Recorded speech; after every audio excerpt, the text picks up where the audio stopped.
Mesdames, Mesdemoiselles, Messieurs, bonjour. Aujourd'hui, sur le plateau de VTV, deux invités. Le pasteur Jacques Collant, à ma droite, et le pasteur Claudio Agostini. Je ne les présente plus, vous les connaissez. Bonjour. Ce sont des vedettes de VTV habituelles. Alors aujourd'hui, si nous nous retrouvons, et si nous avons le plaisir de vous retrouver sur VTV, c'est parce que nous allons faire une émission un peu spéciale. Une émission sur l'actualité. Et quand je parle d'actualité, je dirais une actualité virulente, une actualité chaude. Absolument. Parce que nous allons parler des attentats de Charlie Hebdo. On en parle beaucoup aujourd'hui, sur toutes les chaînes, sur toutes les télévisions. Et pourquoi nous avons fait cette émission? C'est parce que nous voudrions savoir, en réalité, quelle position doit adopter le chrétien devant ces événements qui peuvent le surprendre ou pas le surprendre, selon qui connaît ou pas, ou qui sait interpréter la parole de Dieu. Donc, les frères, je vais commencer par vous poser une question à tous les deux. Est-ce que vous êtes Charlie? Non, je ne suis pas Charlie. Vous n'êtes pas Charlie. Nous ne sommes pas Charlie. Nous ne sommes pas Charlie. Je suis chrétien et nous sommes chrétiens. Voilà. Ça, c'est la première déclaration que nous aimerions faire ce soir. Vraiment, vraiment. D'accord.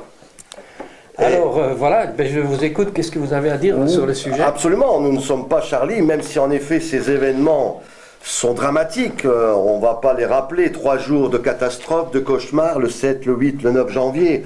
Beaucoup ont dit que s'il y a eu un 11 septembre, il y a eu un avant, il y a eu un après le 11 septembre. Et bien de la même manière, on va parler d'un avant et d'un après, parce que nous allons en parler avec le pasteur Jacques.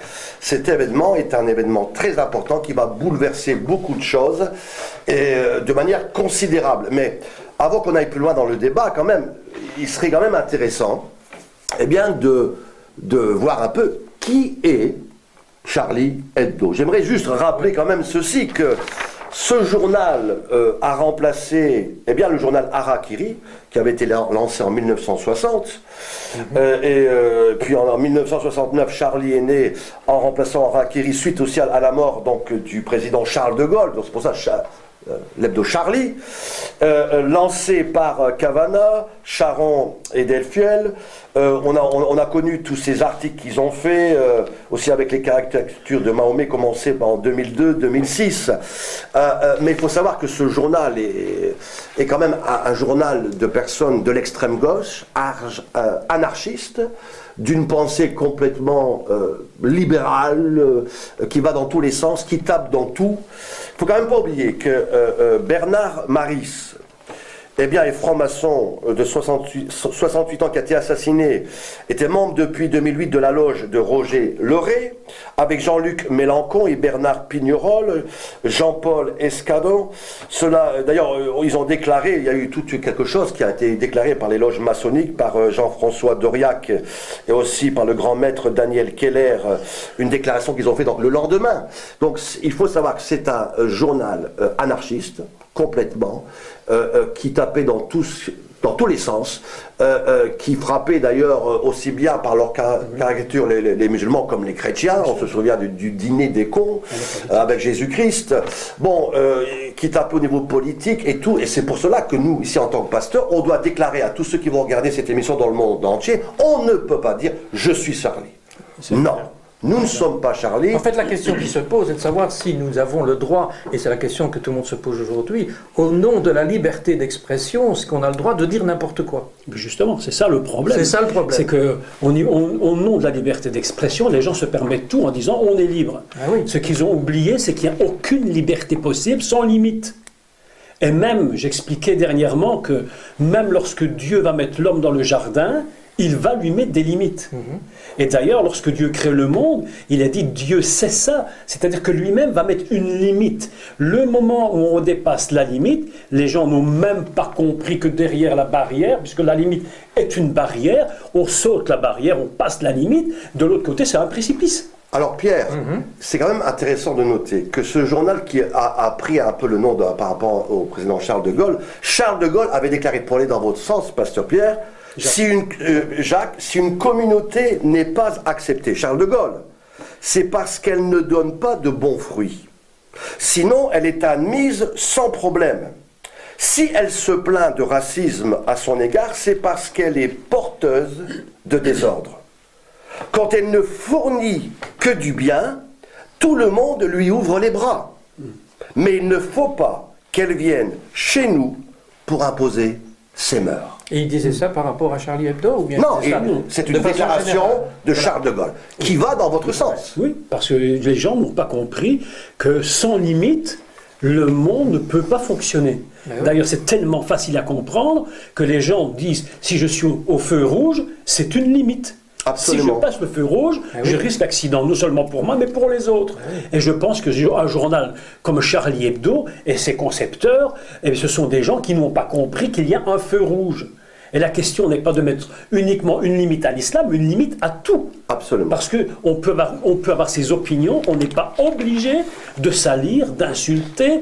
Et en plus, quand on voit les propos et quand on voit les images de Charlie Hebdo, c'est vraiment, mais c'est une dépravation inimaginable. On n'oserait même pas les montrer à l'écran. C'est absolument invraisemblable. Et sous ce prétexte de liberté, ils se permettent tout. Et là, je crois qu'on tombe vraiment dans une catastrophe. Et comme le disait le pasteur Claudio, on ne peut pas. Et moi, je suis opposé. Du premier jour, je l'ai dit, jamais je ne me mets sous une douche sans être mouillé. Absolument. Ben oui, si tu te mets sous la douche, tu risques d'être mouillé. Tu ne sais même pas ce qui tombe de la douche. Alors, s'il tombe de la douche quelque chose de dégueulasse, tu te prends, ne fût-ce que 3 gouttes dégueulasses. Alors, le terme est fort, mais en fait, celui qui se met sous la douche de Charlie et qui dit « je suis Charlie » est pire.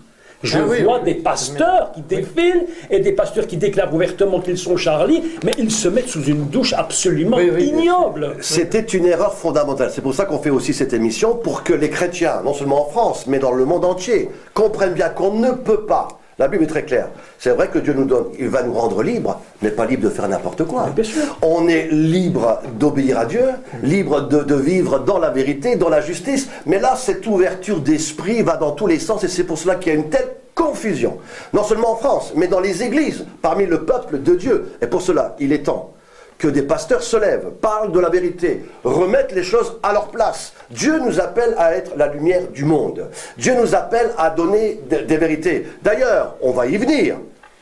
La réponse à ces affaires, ce n'est pas par la force, ce n'est pas par l'intelligence, pour que la France soit debout, pour que le monde soit debout. Les chrétiens de France, du monde entier, doivent se mettre à genoux. Et je le répète, pour que tout à nouveau la France et les pays et l'Europe soient debout, nous, les chrétiens, vous qui écoutez cette émission, les pasteurs en premier, on doit se mettre à genoux, et c'est à genoux, par la prière, que Dieu va nous donner des possibilités, parce que la Bible est très claire, on n'a pas affaire contre la chair, le sang, mais contre les principautés, les puissances qui sont dans les airs, contre les esprits méchants, qui veulent, n'est-ce pas, influencer ce monde, et poussent, même les gens, cette marche incroyable. Plus de 3 700 000, presque 4 millions je m'excuse, ce sont des aveugles qui suivent des aveugles, et il est temps que nous sommes là, et cette émission est là, dit stop, oui, nous compatissons, nous devons prier, mais nous devons avoir une autre attitude. Alors évidemment, ce que je veux dire par rapport au slogan, parce qu'il faut parler du slogan, parce que c'est quelque chose d'incroyable. Je disais que c'est la première fois dans l'histoire de toute l'humanité, de son commencement jusqu'à ce week-end qui vient de passer, qu'une telle chose s'est produite. Et quelle chose c'était, qu'est-ce qui s'est réellement produit? C'est que le monde entier est capable de se lever sur quelques heures sous un même slogan. Ça ne s'est jamais produit dans l'histoire du monde. Vous imaginez que de l'Amérique du Sud à l'Afrique du Sud, jusqu'en Inde, en Asie, en France, en Europe, aux États-Unis, partout au monde, tout le monde s'est mis sur le slogan « Je suis Charlie ». Quelques-uns ont dit, très rare, « Je ne suis pas Charlie, mais je soutiens Charlie », ce qui est complètement aberrant, parce que si je ne suis pas et que je soutiens, qu'est-ce que ça change? De toute façon, puisque je le soutiens. Alors quand j'ai lu ça sur Internet de la part des pasteurs, je me suis dit, mais comment tu peux soutenir ça? Et là, il y a une confusion qui s'est créée. On a confondu Charlie, on a confondu les actes terroristes, on a confondu les gens qui se sont fait tuer, on a fait un amalgame de tout. Alors, en disant « je soutiens », en réalité, ils ne se rendent même pas compte de ce qu'ils disent. Ils ne se rendent même pas compte parce qu'ils ont confondu l'acte d'assassinat qui était commis avec une déclaration dans laquelle ils se sont mis eux-mêmes.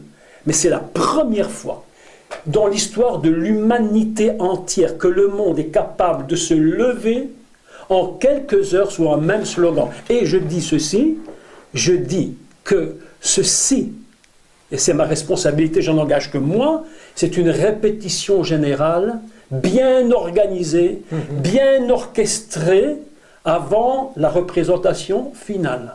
Je suis tout à fait d'accord. C'est pour cela qu'on est dans ce qu'on appelle l'esprit de Babel. Oui.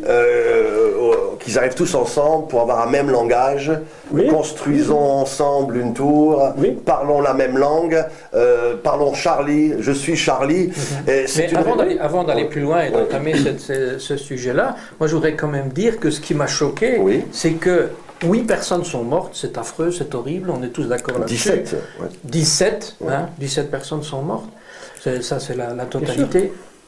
Mais il y en a 2000 qui viennent de se faire tuer au Nigeria. Bien sûr. Un petit article dans le journal, c'est tout. Au Congo, c'est pareil. Plus de 6 millions de morts au Congo.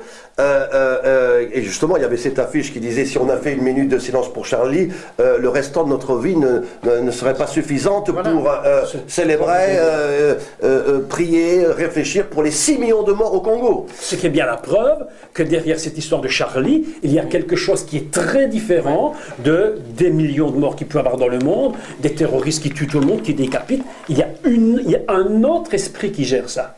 Ça c'est clair, on doit le comprendre, il y a un autre esprit qui gère ce qui s'est produit cette semaine précédente. Oui, je suis d'accord et je vais même plus loin. Il faut que nous, les pasteurs, on lance un signal fort qu'on ne peut pas se confondre à cette marche. On va appeler à ce qui s'est passé cette France angélique, où il faut aussi quand même être clair, quand tous ces gouvernements viennent, plus de 44 chefs d'État, de gouvernement, où on sait très bien que à la tête, en première ligne, il y avait des chefs de gouvernement qui sont des ennemis, qui sont des financiers des actes terroristes. Mais attendez, on est dans quoi? On est dans véritablement un film irréaliste. Oui. Et là, on soutient les chrétiens, les pasteurs, on marche avec des terroristes, avec des gens qui sont contre Dieu, contre l'évangile, contre la paix, contre la joie. C'est tout à fait incroyable. C'est incroyable. Quand tu penses que pour organiser le G20, il faut des mois. Et il faut des mois d'organisation, de protection pour que les chefs d'État ne soient pas morts. Ici, sur quelques jours, ils sont quasiment 50. On trouve, mais c'est le comble du comble, on trouve Hollande, François Hollande, le président français, au milieu, à sa gauche, Mahmoud Abbas, président du Hamas, tout le monde sait ce que c'est le Hamas terroriste, à sa droite, M. Netanyahou, Premier ministre, il se tape sur la tête depuis je ne sais combien de temps. Dernièrement encore, c'était la guerre avec Israël et la France, la guerre verbale, et tout à coup, on les retrouve tous ensemble, main dans la main, en train de dire « je suis Charlie ». Et là, quelque chose est surnaturel, et comme on le disait tout à l'heure, il y a un esprit au-dessus de cette foule. Le monde ne le voit pas. Ils sont aveugles. Mais il y a un esprit qui gère cela. Et ils sont maintenant en train de reconstruire. Écoute-moi bien, parce qu'hier j'ai donné un enseignement assez long sur cela. Ils sont en train de reconstruire le langage que Dieu avait dispersé. Absolument. Parce qu'il est écrit ici, il est écrit dans le livre de Genèse, donc, allons, descendons et confondons leur langage afin qu'ils ne tentent plus la langue les uns des autres. De quoi parle-t-il? En réalité, il ne parle pas de l'anglais, du français, du chinois. Parce que déjà avant, ces peuples-là parlaient d'autres langues. Et donc il s'agit d'un autre langage. C'est le langage commun de l'esprit qui est en train de s'élever contre Dieu. Absolument. Et Dieu veut séparer ce langage pour que plus personne ne puisse construire cette tour. Et que font-ils maintenant? Ils essaient de reconstruire la tour en se disant maintenant nous allons avoir un langage commun qui n'est qu'une véritable stupidité. Alors que 3 jours avant ils se tapaient dessus, mais aujourd'hui ils sont tous d'accord. Mais vous avez tout à fait raison. C'est pour cela que les chrétiens, on va le répéter, doivent se réveiller. Parce que sinon, comme quelqu'un a dit, cette affaire Charlie deviendrait l'affaire Charlot. Et on doit se réveiller pour comprendre quelles sont les réalités derrière ce phénomène. L'esprit du mal agit. Et on va, c'est pour cela qu'on peut dire que c'est un signe prophétique de la fin des temps, vers ce qu'on appelle ce grand rassemblement, cet esprit unique, cette pensée unique, ce gouvernement mondial, pour faire après une seule religion, un seul peuple. Mais tout ça, Dieu en parle. Et puis un jour, eh bien, arrivera la fin, on parlera de paix, et Dieu va arriver avec sa puissance et sa gloire. Mais nous déjà maintenant, même si nous savons ça, si nous connaissons, pour ceux qui étudient la Bible, les choses que Dieu a déjà prédites d'avance, nous devons déjà maintenant quand même faire notre part, prier pour que la France soit debout, que la Belgique, l'Europe, le monde entier, nous devons être à genoux. Prier que Dieu, eh bien, touche non seulement la France, la Belgique, l'Europe, mais qu'on doit prier pour que les chefs de gouvernement, les politiciens, aient un esprit de sagesse, qu'ils prennent les bonnes décisions pour pouvoir gérer ces problèmes. La Bible est très claire. Priez pour le bien de votre ville afin que vous puissiez vivre en paix. Et notre responsabilité, c'est de prier pour les gouvernements, prier pour les chefs d'État, prier pour les villes, prier pour chaque famille. Priez aussi, deuxièmement, que chacun comprenne que la seule solution, vous qui regardez cette émission, la seule solution, c'est Jésus-Christ de Nazareth. C'est le seul nom qui a été donné afin d'être sauvé. C'est le seul nom qui peut nous aider. C'est le seul nom qui peut nous sauver. C'est le seul nom sur lequel nous devons nous mettre en dessous. Absolument. Voilà, qui peut donner des solutions à cette catastrophe. Ben, je crois ça aussi, tout à fait. Et je me suis dit, si on est capable de réunir le monde en quelques heures sous un slogan, quel sera le prochain slogan ? Sous quel slogan vont-ils se mettre la prochaine fois? En fait, c'est une première étape, c'est un premier... Mais oui, c'est une répétition générale avant une grande finale. Et quel sera le prochain slogan? Il suffira demain qu'on dise simplement, tous se levons, tous se lèvent et vont contre Israël. Demain, tout le monde se lève et tout le monde part. Il n'y aura même plus de limite. Sous prétexte qu'on est libre et qu'on a rendu les gens libres, demain on peut se lever contre Israël, tout le monde descend contre Israël, on rase ce pays et c'est terminé. C'est très bien de parler d'Israël justement, parce que cette attaque vise à quoi?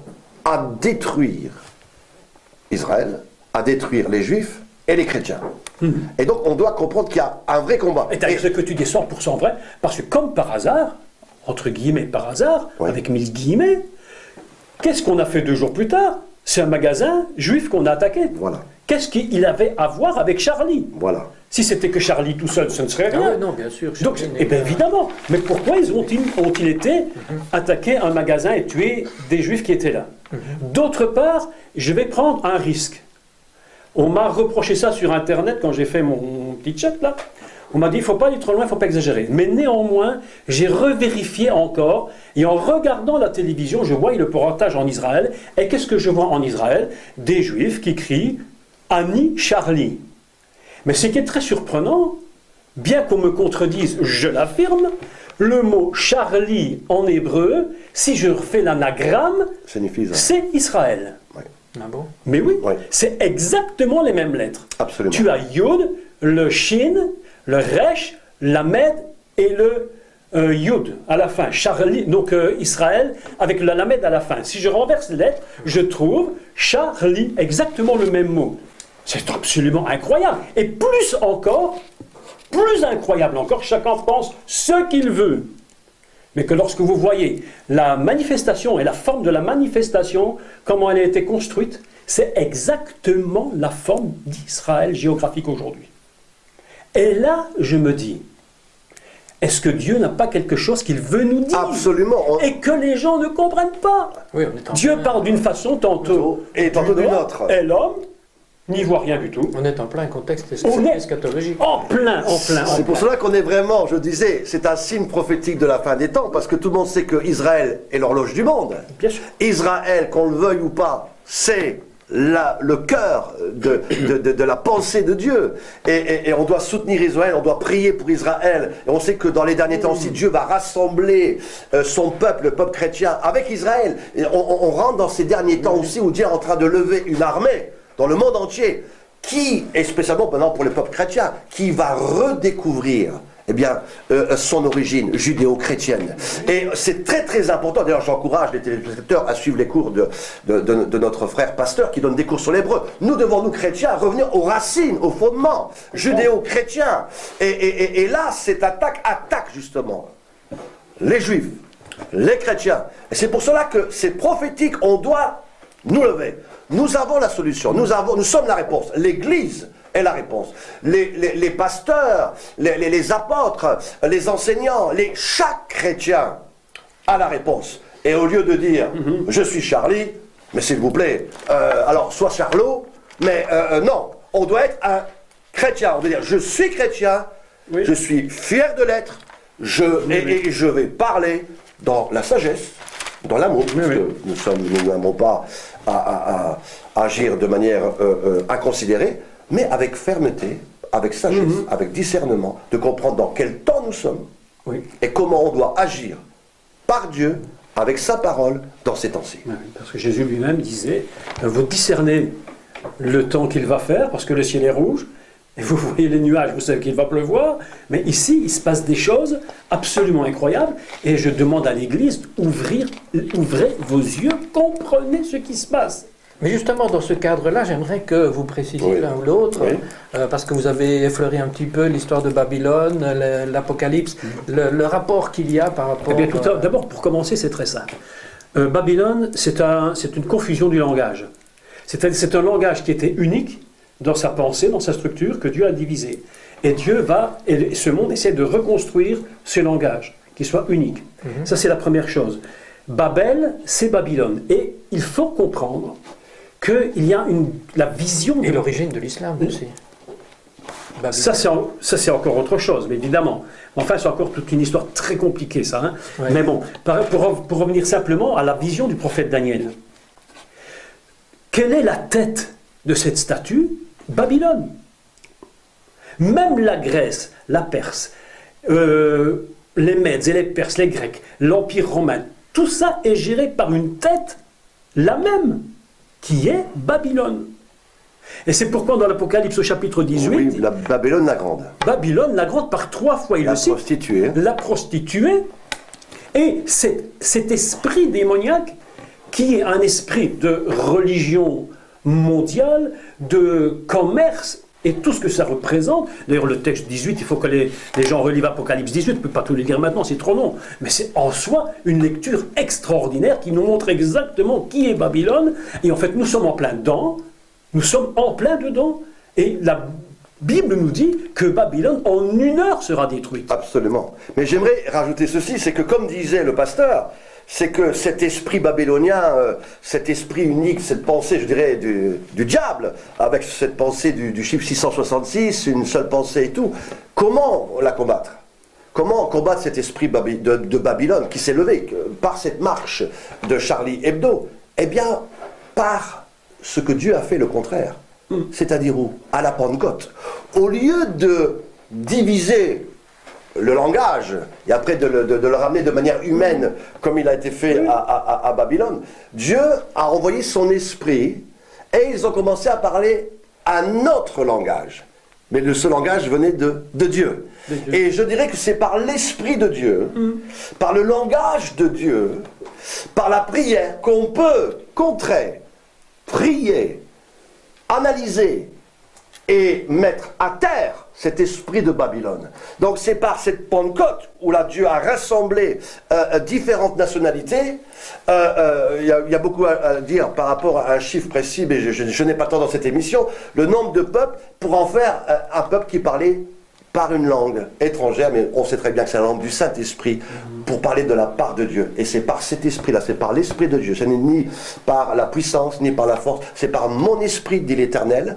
C'est à genoux, je reviens, à genoux, que nous pourrons vaincre cette puissance qui se lève, et surtout faire ouvrir aux yeux, parce que les gens sont aveuglés, même les chrétiens, les églises. Les pasteurs, quand on voit ce qui se passe en France, je suis abusé. D'ailleurs, il y a 2 ans, Dieu m'a dit, j'envoie un jugement sur la France. Et on le voit par différentes choses. Je suis désolé de le dire, si on ne se réveille pas, nous avons une responsabilité. Les pasteurs, les églises, c'est parce qu'on est tellement là à ne rien faire que ces puissances viennent, font ce qu'ils veulent, et on voit des milliers de chrétiens marcher comme des aveugles. Mais arrêtons, s'il vous plaît. Prenons de nouveau la Bible. Mettons-nous à genoux. Si mon peuple s'humilie, prie et me cherche, dit la parole. Je guérirai son pays. Je viendrai. Je l'écouterai. Je le restaurerai. Si mon peuple, sur qui est invoqué mon nom. On doit revenir à Dieu. Cet esprit fait tout pour retirer Dieu. Même en Europe. On veut même retirer Dieu de tout, de la Constitution, nos racines chrétiennes. On veut enlever Dieu partout, cette pensée unique, cet esprit, cette marche, ces anarchistes qu'on célèbre, qui voulaient tout simplement renier toutes sortes de lois, toutes sortes de foi, toutes sortes de religions. Comment on peut adhérer à une telle chose alors que Dieu nous appelle à la justice, à la vérité, à la sainteté, à l'ordre. Vous savez, Dieu arrive, il voit cela, il met son niveau, il voit qu'il y a, ça va pas. Il met la balance, il voit que au lieu que les œuvres soient bonnes, les œuvres sont mauvaises. Et comme du temps de Nebuchadnezzar, eh bien il crie peser, compter, diviser. Des jugements arrivent.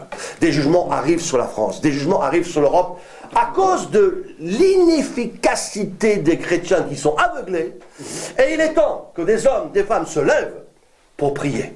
Parce que si nous sommes à genoux, alors le monde pourrait être debout. On se pose la question, comment notre Europe, Belgique, France, Allemagne, tous ces pays européens ont tellement de fermeture spirituelle. Ce qu'il faut que les chrétiens sachent, c'est qu'il y a ici en Europe, placé physiquement, une trinité satanique. J'explique, parce que ça c'est très important. Oui. Strasbourg, la communauté européenne à Strasbourg est fondée sur quel système? Sur Babel. D'ailleurs, la construction elle-même du bâtiment est une construction qui ressemble à un bâtiment inachevé, alors qu'il est achevé, mais elle ressemble à l'inachevé, copié sur un tableau de maître ancien qui représentait la tour de Babel. Eh bien. Ça c'est incroyable, ça c'est Strasbourg. Deuxième chose, Berlin, reconstruit il y a quelques années. Oui. Qu'est-ce qu'on trouve à Berlin? Le musée Pergame, dans lequel se trouve le trône de Satan. De Satan. Troisième chose, Bruxelles, communauté européenne. Qu'est-ce qu'on trouve à Bruxelles? La femme Europa qui est montée sur le taureau. Oui. Bon, voilà une trinité complètement satanique. Alors, je me dis aujourd'hui, voilà notre ennemi. Voilà le véritable ennemi. C'est cet esprit diabolique qui est là en train de construire cette Europe satanique, et on se dit, mais comment nous n'avons pas de réveil dans notre pays? Il y a des gens qui viennent en Belgique, ils passent parfois, ils rentrent dans la ville, tout d'un coup ils se disent, c'est bizarre, on sent quelque chose de nous. Une oppression. Mais oui, il y a une oppression. Et je ne sais pas si vous avez senti, mais ces derniers mois, il y a une oppression, mais absolument incroyable sur tout le monde. Tout le monde sent un poids terrible. Mais qu'est-ce que c'est ça? Je vous dis une vérité, il y a une trinité satanique, qui est là, un triangle, dans lequel nous sommes tous embarqués, et si nous n'ouvrons pas nos yeux, et si nous ne discernons pas l'esprit qui est derrière, eh bien c'est terminé. Nous ne pourrons pas savoir qui nous combattons. Vous savez, les églises, je crois qu'elles se sont trompées de combat. Elles se sont trompées de combat. Le combat des églises, je vais vous dire ce que c'est. Je suis le meilleur, le plus beau, le plus grand. J'ai la plus grande église, tu n'as pas la plus grande. Je vais vous dire une chose, faux combat, tellement faux. Même une église qui n'aurait que 5 personnes, ne dites jamais que c'est une petite église. Parce que ce qui est fait pour Dieu est grand. Je suis tout à fait d'accord. Moi, j'irais même plus loin. Je dirais que la plupart des églises aujourd'hui sont disqualifiées. La plupart des églises aujourd'hui, Dieu n'est même plus là. Dieu n'est même plus dans ces églises. D'ailleurs, Dieu est à la porte. Il frappe aux portes des églises. La preuve, dans les 7 églises de l'Apocalypse, on a fait la série. Sur 7 églises, seulement 2 n'avaient pas de reproche. Aujourd'hui, si Jésus reviendrait, combien d'églises n'auraient pas de reproche? L'église n'est plus du tout où elle doit être. L'église ne représente plus, je suis désolé, ce que Dieu veut que nous soyons. Et il est temps d'une réformation totale de nos églises en Europe, afin que des hommes, des femmes, tout à nouveau, se lèvent avec clarté, avec efficacité, avec honnêteté, mais aussi avec force et conviction, parce que Dieu ne nous a pas donné un esprit de timidité, mais de clarté, de force et de sagesse pour parler la vérité. Je le rappelle, nous sommes la solution. L'Église est appelée à donner un langage, à porter une voix, à déclarer des choses. Au lieu de cela, elle se met dans le moule du monde, suivant comme des agneaux, des aveugles, des foules. Vous savez, le chemin, il est large. Tout le monde y va. Mais très peu, la Bible dit, très peu vont voir le petit chemin, l'étroit chemin qui mène à la vérité, qui mène à la justice. Il est temps que l'Église d'Europe se réveille.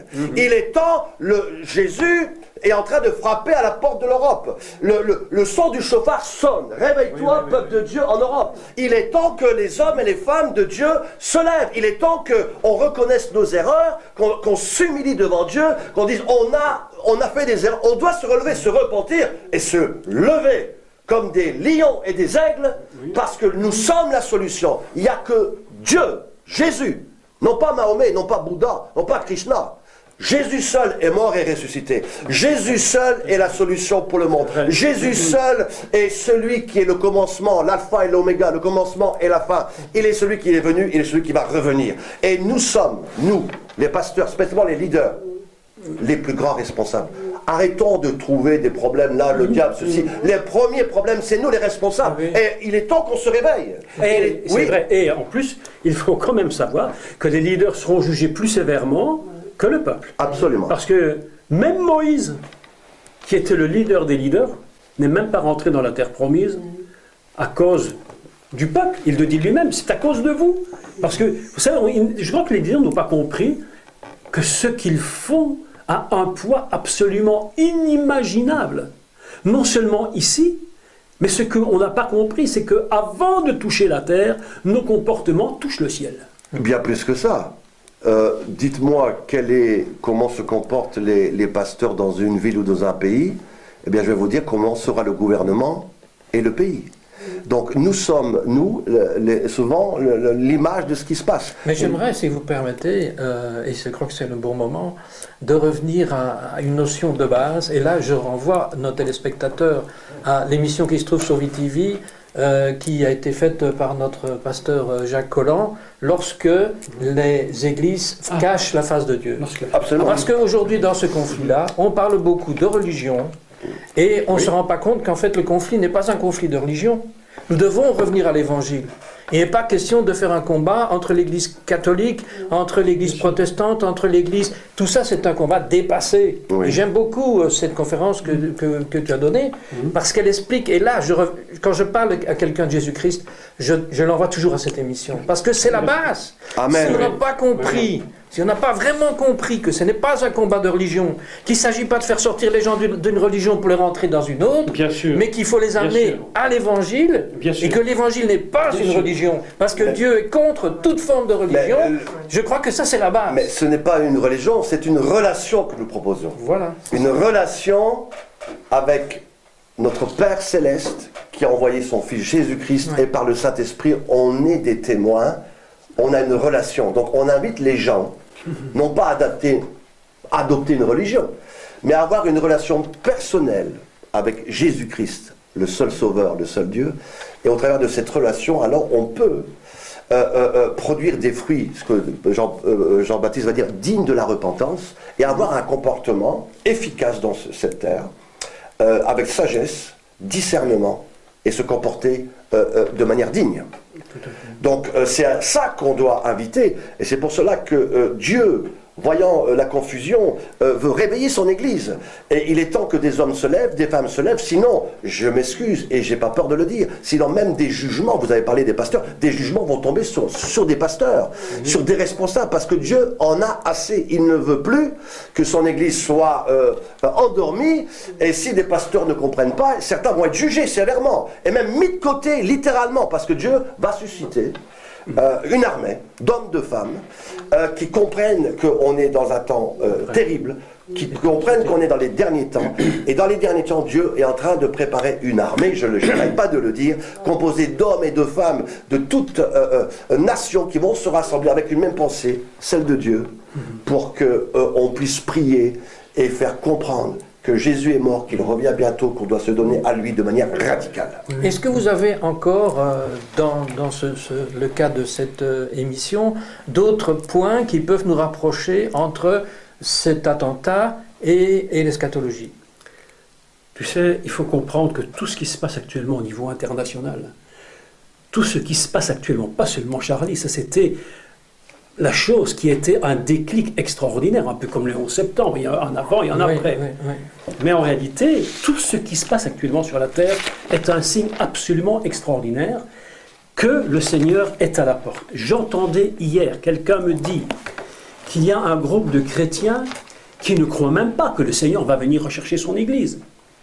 Absolument incroyable. Mais ce qui se produit aujourd'hui est en train de nous montrer nettement que le Seigneur est à la porte. Il est écrit dans Apocalypse 18, dernier verset. C'est absolument un texte absolument fantastique. Il dit « Et nous l'a trouvé chez elle », donc chez Babylone. Donc dans cet esprit mondial, on a trouvé donc chez elle le sang des prophètes, des saints et de tous ceux qui ont été égorgés sur la terre. Si ça, c'est pas l'actualité, je ne sais pas ce que c'est l'actualité de tous ceux qui ont été égorgés sur la terre. Mais c'est incroyable. Celui qui ne comprend pas ça, je dis, mais il faut qu'il retourne à l'école du dimanche, vraiment. Parce qu'il y a quelque chose d'incroyable, c'est tellement clair. Tout Apocalypse 18 nous donne point par point tous les détails, comme quoi le Seigneur est à la porte et qu'il frappe, il est là. D'ailleurs, je dis ça entre 1000 parenthèses, 40 000 guillemets, tout ce que tu veux, mais il est à la porte. Et que ceux qui le sachent bien que Charlie, en hébreu, Charlie, veut dire ma porte. Ma porte. Oui, c'est tout à fait incroyable. Mais aussi, par rapport à ce que vous disiez, dans les signes prophétiques, on sent une ruse du diable. Incroyable. Dans cette affaire Charlie Hebdo, incroyable. On voit que le diable met une intensité démoniaque terrible dans les derniers temps. Ça prouve qu'on est dans les derniers temps. Quand on voit, par exemple, que ce magazine qui était, pour ainsi dire, presque méconnu, qui était presque en faillite, tout à coup on sort 3 millions d'exemplaires, qui va sortir maintenant 5, de l'argent, attendez, de l'argent qui va être distribué, pourquoi? Pour des bêtises, et les chrétiens qui achètent des journaux, Charlie, qui dépensent leur argent pour quoi? Financer les choses du diable, et il est temps que les chrétiens se réveillent et donnent plutôt de l'argent à des bonnes causes, à soutenir des veuves et des orphelins, à soutenir les gens qui sont vraiment morts au Congo, au Nigeria. C'est une ruse du diable. On est en train de détourner complètement l'attention pour qu'on oublie le principal. On veut que les gens mettent leur attention, leur argent, leurs finances, leur énergie sur des choses futiles, voire dangereuses, démoniaques, un esprit franc-maçon, laïque, anti-chrétien. Au lieu de se concentrer notre énergie, notre temps, notre argent, nos dons, nos talents à l'œuvre de Dieu. C'est une ruse du diable. Cette affaire Charlie Hebdo est la plus grande machine diabolique organisée pour détourner à tous les sens du terme les chrétiens de leur mission, qui est d'annoncer l'évangile, d'être dans les derniers temps, d'être assidu, clair, déterminé, comme un aigle. On voit la proie, on ne bouge pas, on est déterminé, discipliné pour agir pour Dieu. On est dans les derniers temps. Le diable sait qu'il a peu de temps. C'est pour ça qu'il use de toutes les stratégies pour aveugler les gens, les détourner. Et Charlie Hebdo, alors là, c'est vraiment la plus grande ruse du diable. Et il est temps que les chrétiens se réveillent. Non, nous ne sommes pas Charlie. Je ne suis pas Charlie. Et moi non plus. Vous n'êtes pas Charlie. Et nous non plus. Je suis chrétien. Voilà. Nous sommes chrétiens. Vous êtes chrétiens. Et on doit comprendre que c'est en étant déterminé et en disant, revendiquant que nous sommes des chrétiens, que le monde pourra voir.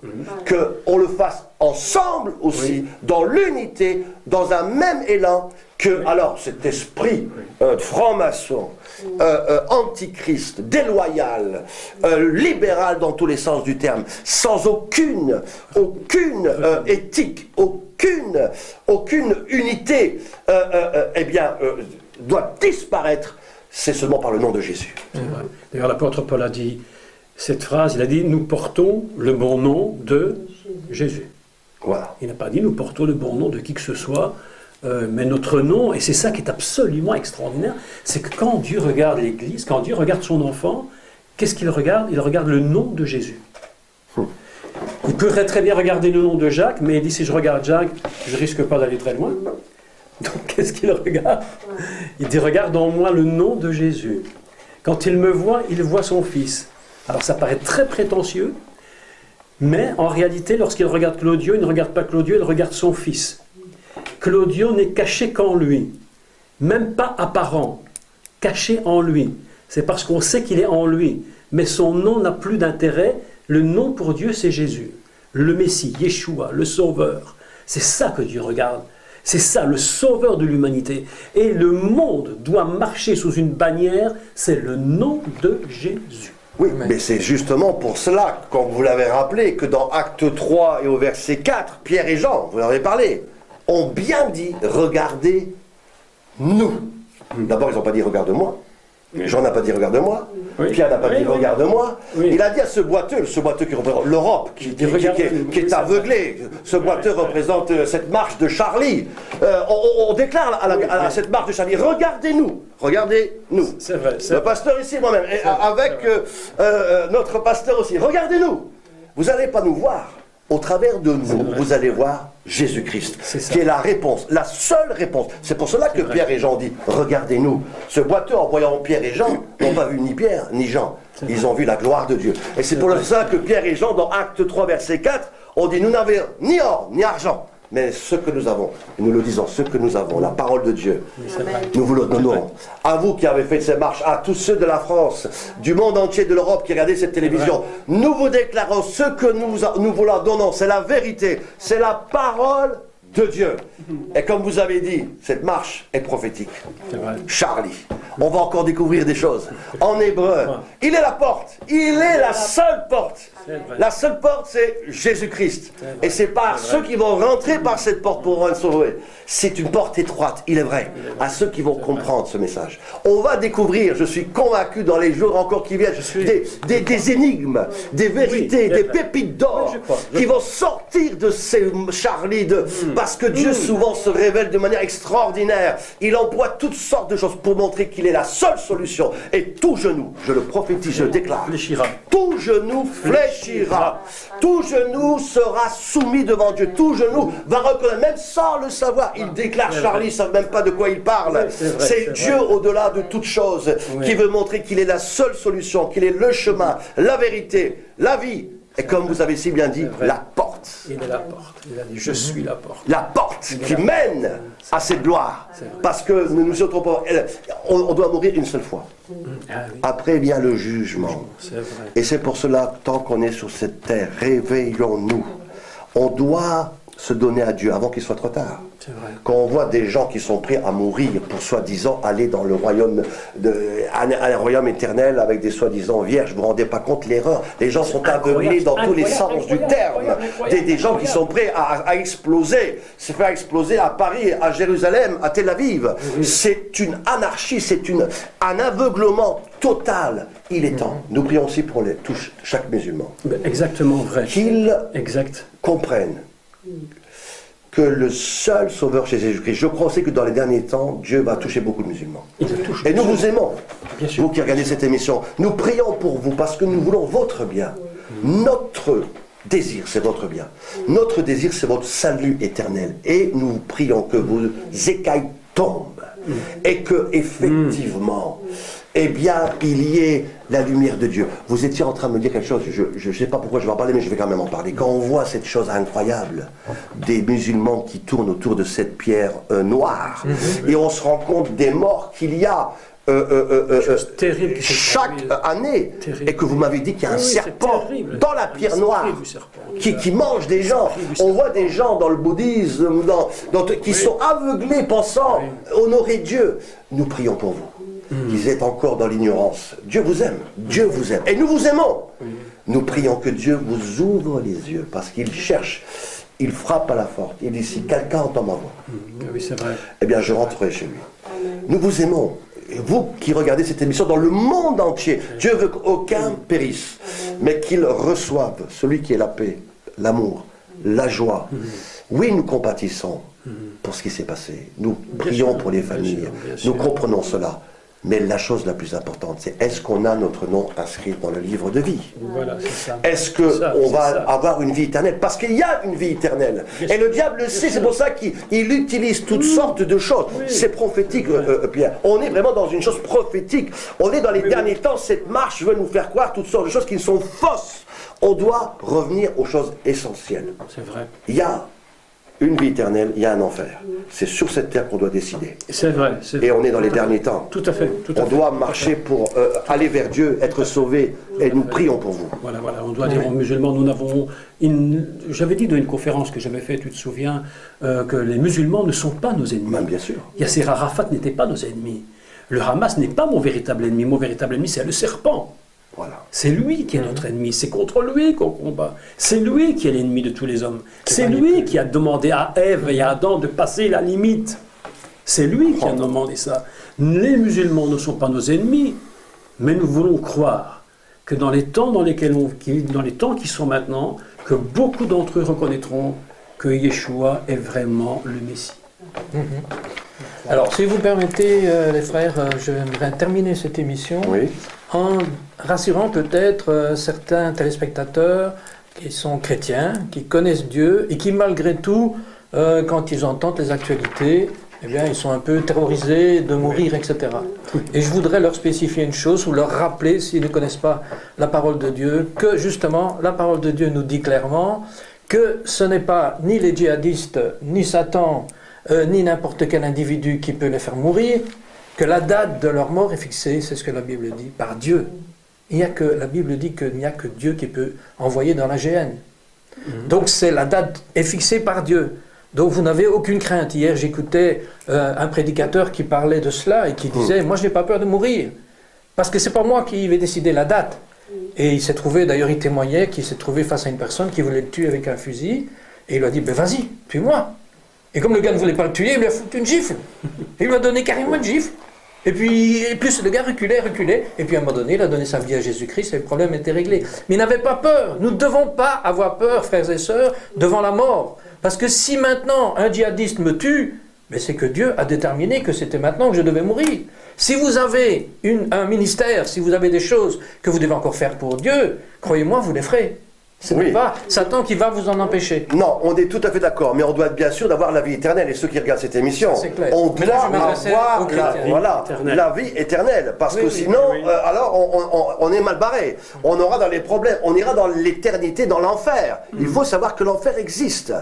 Le diable, sachant cela, jette tous ses efforts. Oui. D'ailleurs, tu peux remarquer que Jésus a toujours dit, et c'est sa seule déclaration, il a dit, je suis venu vous donner la vie éternelle. Absolument. Il n'a jamais dit la vie temporelle, il n'a jamais dit la vie perpétuelle, il a dit la vie éternelle. Là, c'est un grand enseignement qu'il faut faire, expliquer pourquoi il y a le temporel, le perpétuel et l'éternel. Mais Jésus, lorsqu'il vient, il accomplit, je dirais définitivement, cette parole de Dieu qui est la vie éternelle, alors que les grands prêtres dans le temple faisaient des sacrifices perpétuel, et que Adam et l'homme ont été créés dans une vie temporelle. Et Jésus, lui, se ne fixe sur qu'une chose, c'est l'éternité. Et j'ai remarqué qu'il y a beaucoup de chrétiens qui ont peur.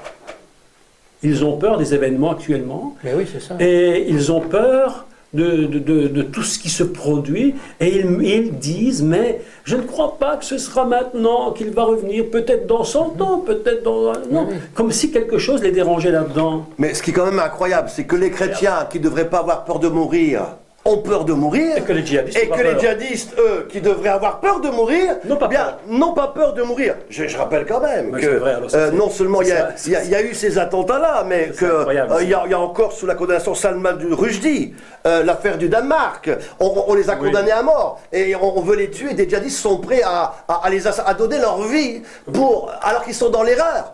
Et nous les chrétiens, qui avons la vie éternelle, eh bien nous avons peur. Nous cachons sous la table. Alors que Dieu nous a donné non seulement la vie éternelle, mais en plus la parole de Dieu qui est la solution. Peuple de Dieu, réveillez-vous. Sinon un jugement va arriver. C'est pour ça que c'est absolument extraordinaire. Dieu l'a dit clairement. Moi Dieu m'avait parlé. Un jugement va venir sur la France. Car tu as abandonné ton peuple, Ésaïe 2,6, la maison de Jacob, parce qu'ils sont pleins de l'Orient, et abandonnés à la magie, comme les Philistins, et parce qu'ils s'allient aux fils des étrangers. Il y a même l'Église, c'est inondé dans le monde. L'esprit du monde rentre. Pourtant, Paul l'avait dit, attention, dans les derniers temps, il y a des esprits qui vont arriver. Les gens seront ceux-ci, seront fanfarons, blasphémateurs, aimant le plaisir plus que Dieu. Cette marche, c'est ça, c'est les fanfarons. C'est une concentration. C'est une concentration de blasphémateurs, je m'excuse de le dire. Donc, il est temps que nous nous réveillons.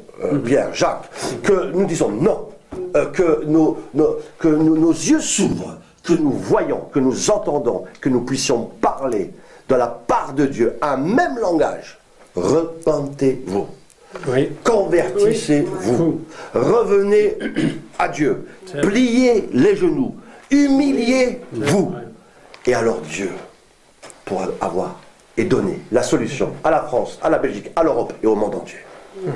Jacques, tu as quelque chose pour terminer cette émission? Je voulais simplement dire que Jésus, Yeshua lui-même, n'avait même pas peur de mourir. Et c'est tout à fait surprenant parce qu'il va dire, le Fils de l'homme sera livré, et pendant 3 jours il sera donc enterré, si je peux dire, mis au tombeau. Mais elle dit, mais il savait qu'il ressusciterait.